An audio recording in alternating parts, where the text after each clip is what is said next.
पानी में डूबी महाभारत काल की द्वारका नगरी आज कैसी है। गुजरात राज्य के पश्चिम सिरे पर समुद्र के किनारे स्थित 4 धामों में से एक धाम और 7 पवित्र पुरियों में से एक पुरी द्वारिका, जहां द्वारकाधीश भगवान श्री कृष्ण की आराधना होती है। तो चलिए द्वारका से जुड़े कुछ बातों को आपको रहस्य बताते हैं। पौराणिक कथाओं के अनुसार महाराज रेवतक के समुद्र तट पर कुश बिछाकर यज्ञ करने के कारण ही इस नगरी का नाम पहले कुश स्थली था। हरिवंश पुराण के अनुसार कुश स्थली के उजड़ होने के बाद श्री कृष्ण के आदेश पर मायासुर और विश्वामित्र ने यहाँ एक भव्य नगरी का निर्माण किया था, जिसका नाम द्वारिका रखा गया था। कई द्वारों का शहर होने के कारण द्वारिका को द्वारवती, गोमती द्वारका, चक्रतीर्थ, अंतरद्वीप और भी नामों से जाना जाता था। इस नगर में विशालकाय सभा मंडल था। समुद्र व्यापार के लिए बंदरगाह भी था।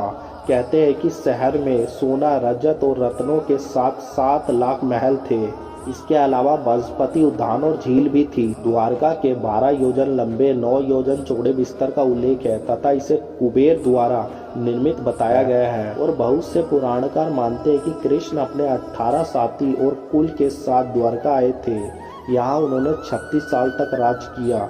उनके देहांत के दौरान द्वारका नगरी समुद्र में डूब गई और यादव कुल नष्ट हो गया। और ये भी कहा जाता है कि धृतराष्ट्र की पत्नी गंधारी और ऋषि दुर्वासा ने यदुवंशियों के नष्ट होने का श्राप दिया था, जिसके चलते द्वारका नष्ट हो गई। एक मान्यता यह भी है कि यह नगरी अरबी समुद्र में 6 बार डूब चुका है और वर्तमान द्वारका 7वां शहर है। यह नगर है जिसको पुरानी द्वारका के पास पुनः स्थापित किया गया है। वर्तमान की द्वारका नगरी आदि शंकराचार्य द्वारा स्थापित है। द्वारकाधीश मंदिर का वर्तमान स्वरूप 16वीं सदी में निर्मित हुआ था। यहाँ पहले कई मंदिर थे, लेकिन मुगलों ने सब तोड़ दिए। और द्वारकाधीश मंदिर के गर्भगृह में चांदी के सिंहासन पर भगवान कृष्ण की स्वयं बड़ी चतुर्भुज प्रतिमा का विराजमान है।